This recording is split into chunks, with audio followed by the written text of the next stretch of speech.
Sabi, itapik mo kaya si Tamba. Magka-views ka kaya? Ang ganda yung sinabi ni Gina PH. O, sabihin na rin natin doon sa mga tambayuda vloggers. Sige nga, itapik nyo si Tambaluslos. Kung ano yung mga magaganda niyang ginawa, doon kayo mag-focus for 1 month. Tingnan ko kung may manood. O, di ba? Ba't wala kasi kayong alam? Kung hindi, hindi kayo marunong magbalita. Ang alam lang niya, kanain ng mga DDS vloggers.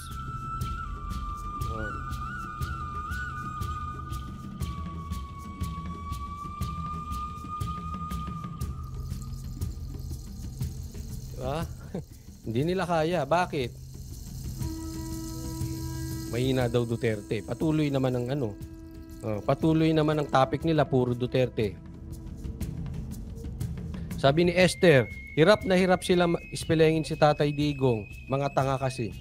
Oo. Hindi nila kaya. Nataranta sila eh. Kaya nga kung ako kay Tatay Digong, biglaan niyang purihin ngayon si De Lima. Ay! Lalong inis na inis siya mga yan.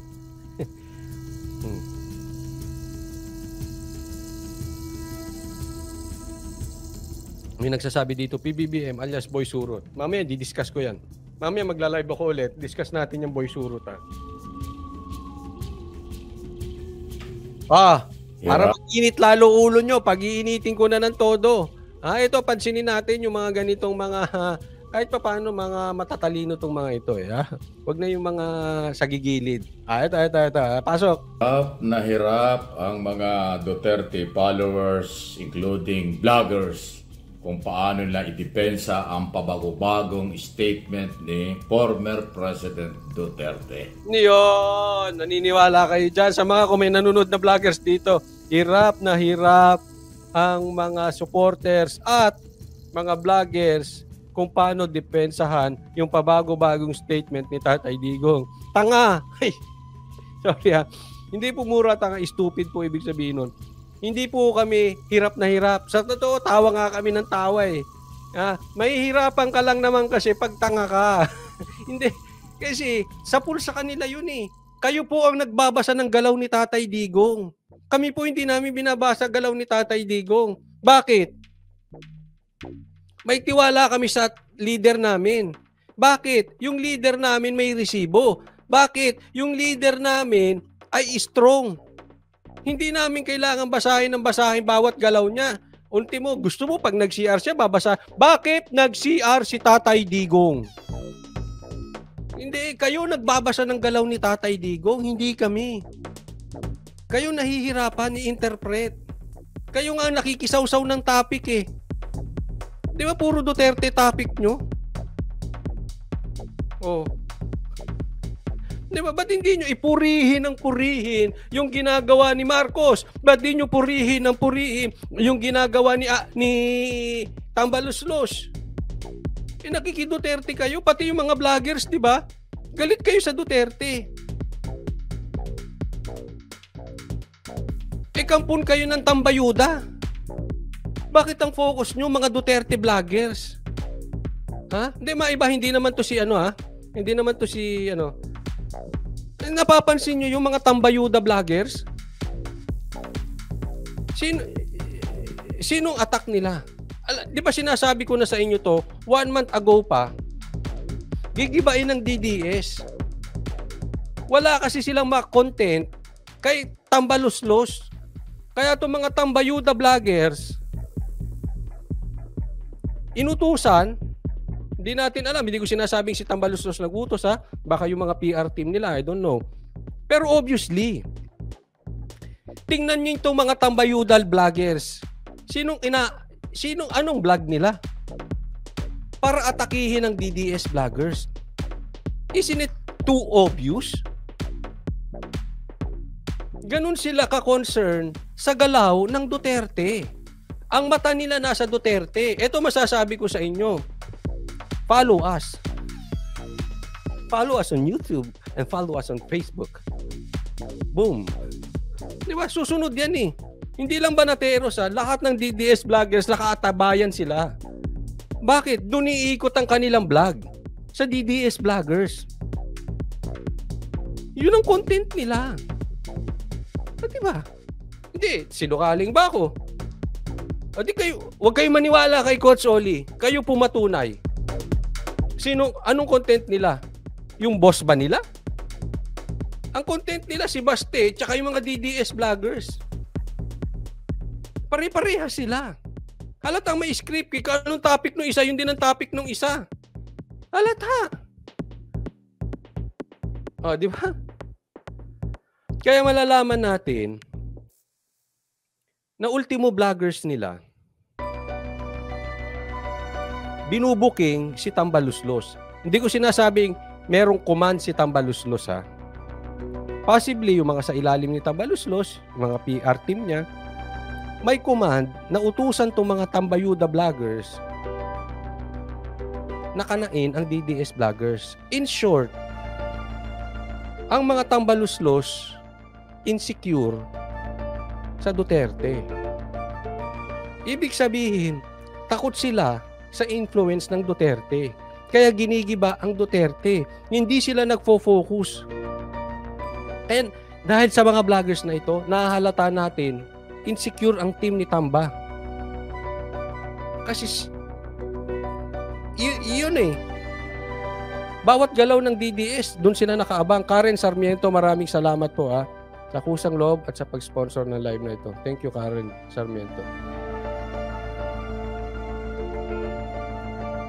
Tuloy. At ang masabi natin hindi naman naging successful sa kanilang galawan na mga rally. Okay? Sa Davao at sa Cebu. Kasi nga, magkakaiba ang statement ng mga speaker nila, nagkukontrahan sila, at ang pinaka-main speaker nila, si dating Pangulong Digong Duterte, ay biglangang kumambyo at nagbago. Tapos simundan pa ng mas matindi yung press conference niya na sinabi niya na wala daw siyang sinabi na mga akusasyon tulad tungkol sa illegal drugs at iba pa kay Pangulong Marcos.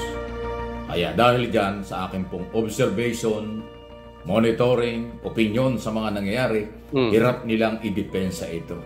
Nagkakabuhol-buhol sila. Tinatawanan nga lang namin eh. Diba? Tawa kami ng tawa. Kayong nagkakabulbul. Relax lang, Brad. Tanggol ka ng tanggol eh. Kung paano nila ipagtanggol ang pamali-maling statement, pabago-bago na statement ni Digong Duterte, at higit sa lahat, yun hindi ho sila nakakumpleto o hindi talaga ganong karami yung dumating sa Cebu. Ay, bulag! Ayan ang sinasabi ko sa iyo, Brad. Ito. Mike Abe, fake news ka dyan. Fake news, Abe. Hindi ganun karami? Ganyan doon ka? Hindi mo ba nakita yung top view? Ay, hindi raw marami. Mike Abe, wag.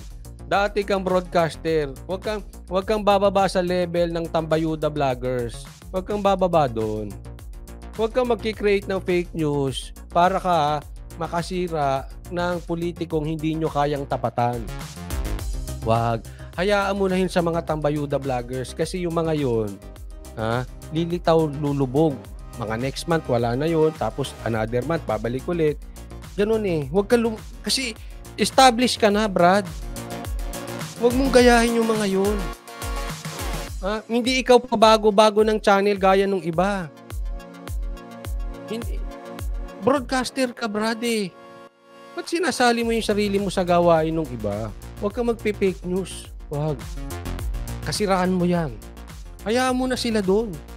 Yun na sila eh. Mga one-hit wonder yan. Puputok lang yan. Bam, bam, bam, bam. Kunin yung ayuda. Bam, bam, bam, bam, bam. Wala na naman. Hayaan mo sila. Yun yung play nila eh. Pero ikaw, Abe, nako, sayang ka, sayang. Huwag kang mahuli sa fake news. Fake news yan. Noong February 25. Mas marami pa yung tao nandoon sa Sultan Kudarat o sa Mindanao nung kasabay na rally. Nako! At mas marami rin ang tao nang si Pangulong Marcos ay nagpunta ng Davao.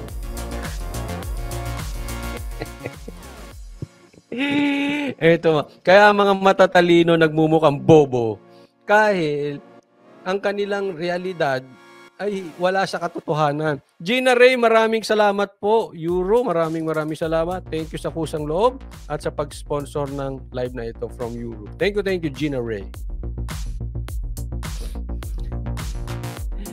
Ay na ha.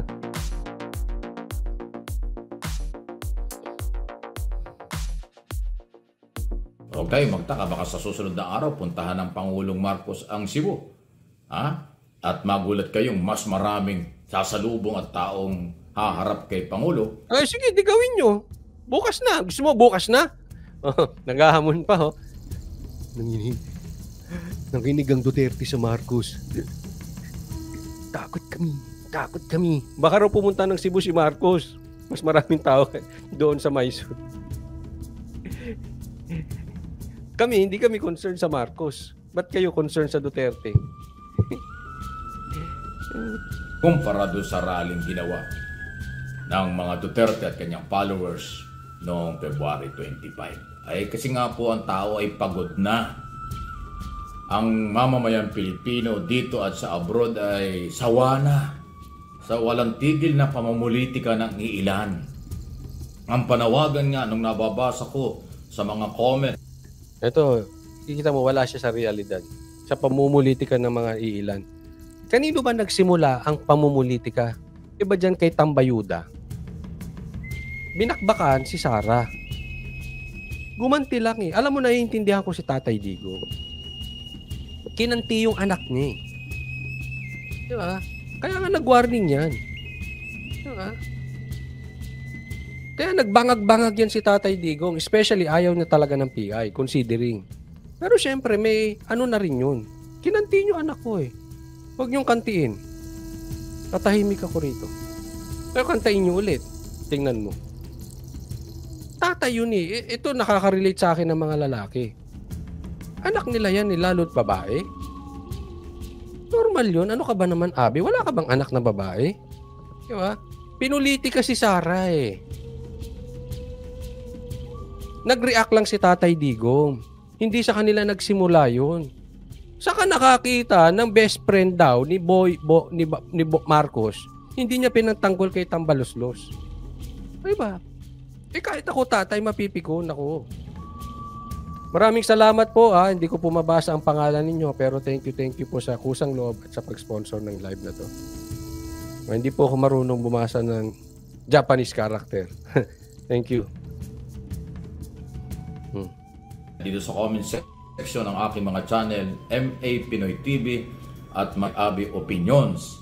Ang sabi nila, dapat si Digong magpahinga na. Dapat tumulong na lang siya sa gobyerno. Dapat... alam mo, eto sisiguraduhin ko sa inyo. Bagamat hindi ko naman nakakausap si Tatay Digong, hindi ako nagbabagaling ha. Wala akong direct line kay Tatay Digong. Hindi tayo si Banat Bay. Pero ako wala. Okay? Pero knowing Tatay Digong, wag lang mamuliti ka si Tambaluslos. Lalo't lalo na kung mapalitang speaker yan si Tambaluslos. I'm almost sure tatahimik na si Tatay Digong.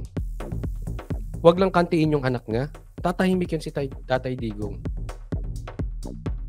Kaya hindi po problema sa Duterte ang tumulong. Ang problema, kasi nagtataka ako sa iyo, tagal mo ng broadcaster, hindi mo pa nalalaman to. Ang talagang problema ngayon, maniwala ka, si Tambaluslos. Andyan ang problema. Mag-resign yan, pag-resign ni Marcos, tingnan mo, aayos ang administrasyon, tatahimik ang Duterte. Makikipagtulungan ng Duterte. Wala eh. Pati confidential funds, pinakialaman kay Sara. Binabanatan si Sara. Pati si Sara ay sinasama sa ICC. Ngayon may issue pang baril. Diba? Bakit mo sasabihin makapagtulungan ng Duterte samantalang si Tambaluslos? Siya ka ba galing Abe? Siya ka ba nagpupunta? Hindi mo alam ang balita. Pupusta ako sa'yo. Patinuin ni Marcos si Tambaluslos, ang Duterte, makikipagtulungan. At siya ay huwag nang makialam sa gobyerno dahil siya ay dating Pangulo.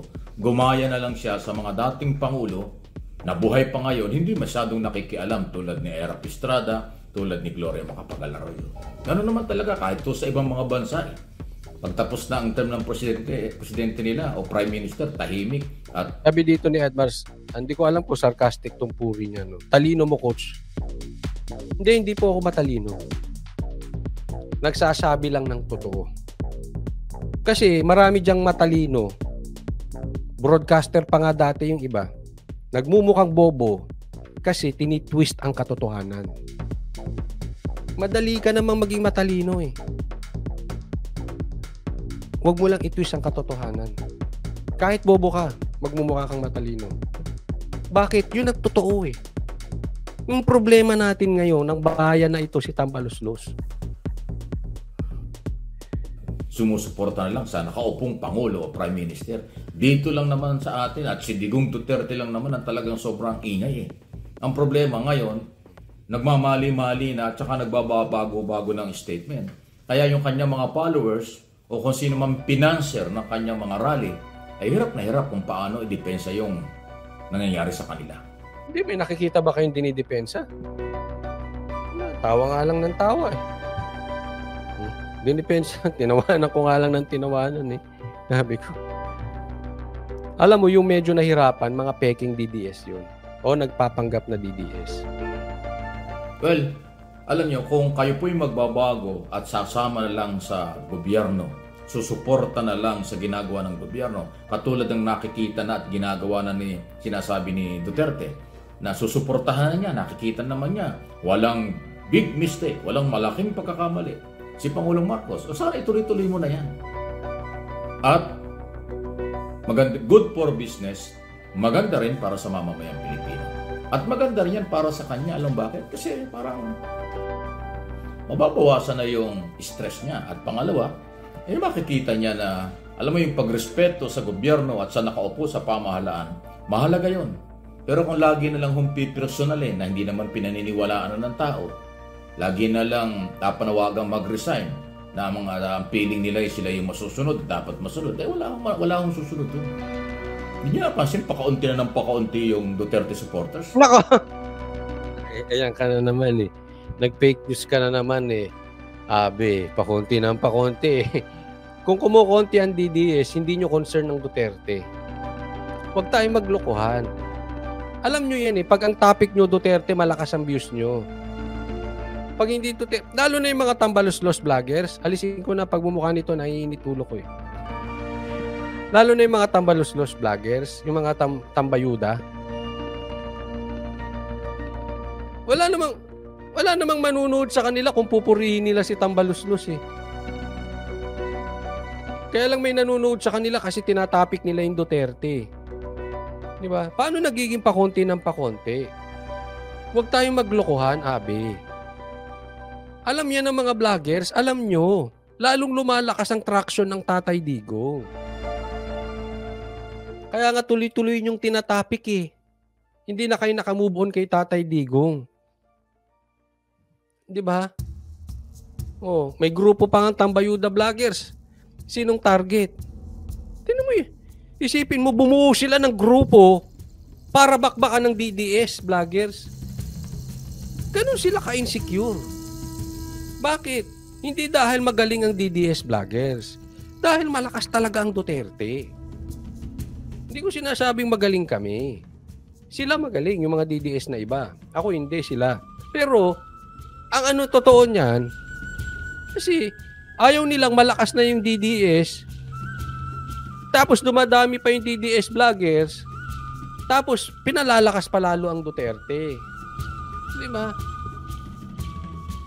Tingnan mo kung gaano kalus. Bumuo ng grupo para bakbakan lang ang DDS vloggers. Hindi ako sila. Kasi hindi naman ako sikat. Yung mga sikat na DDS vloggers. Hindi ako nagmamalaki. O, di ba? Kaya hindi po pwede yung sinasabi nyo. Kaya kayo nagmumukhang bobo. kasi hindi nakasayad yung paa ninyo sa ground. Wala sa katotohanan eh, hindi realistic. Alam na alam nyo, lumalakas ang Duterte. O, di ba? Sabi, sige ganito. Di ba? Pustahan na lang tayo kung sabi nyo umihina ang Duterte. I-convince nyo yung amo nyo na si Tambaluslos tumakbong senador. Kami rin, i-convince namin yung amo namin, hindi naman amo, aming sinusuportahan na si Baste tumakbong senador. O, ditingnan natin ngayon, magkakaalaman. Pati ikaw, Llamas, kumbinsiin mo rin si Trillanes at saka si De Lima tumakbong senador. O, para magkakitaan. Humihina ba talaga Duterte? O, Duterte laban sa pula na si Tambayuda. Duterte laban sa dilaw na si Trillanes at saka si De Lima. O, di malalaman natin kung mahina talaga ang Duterte, hindi mananalo si Baste. O, kaya nyo makipaggustahan? Sige nga. Convince nyo yung amo nyo. Kukonvince namin si Baste. Be realistic. Siguro hindi kayo tanga. Alam nyo ang katotohanan kung sino mananalo dun sa apat na yon. Tanong ko, Abe, kung yung apat na yung maglalaban pagka-senador, sino mananalo? O, wag kayong tanga, ha? Llamas, maglaban yung apat na yon pagka-senador. Sa tingin ninyo, honesty lang, sino mananalo? Huwag kayong tanga. Tapos sasabihin nyo, humihina na humihina. Kasi kung humihina yan, sa kangkungan pupulutin yan si Baste. Tama ba o tama-tama?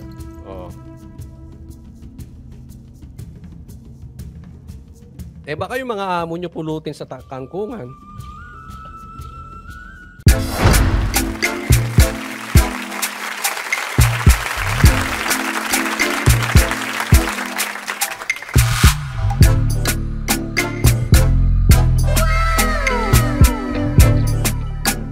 The next performance will start momentarily.